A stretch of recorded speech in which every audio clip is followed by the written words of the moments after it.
Didinyalah lahir Tuan Syekh Abdul Qadir anunya nama mejena keur ulin leutik keneh ngadenge suara ya mubarak kaget nyana keur leutik keneh sekitar umuran 5 tahun genep tahun aya suara tepuguh timbana ya mubarak mubarak kaget jana lompat ka imah kaget suara ya mubarak lompat ku saking sieun-sieunan naik ka para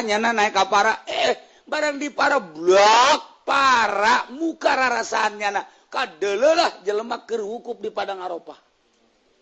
umur genep tahun geus bisa dedeulean gitu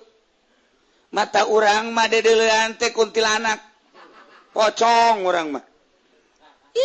blak geus dibukakeun hijab ku Allah bisa neuleun nu keur wukuf di padang Arafah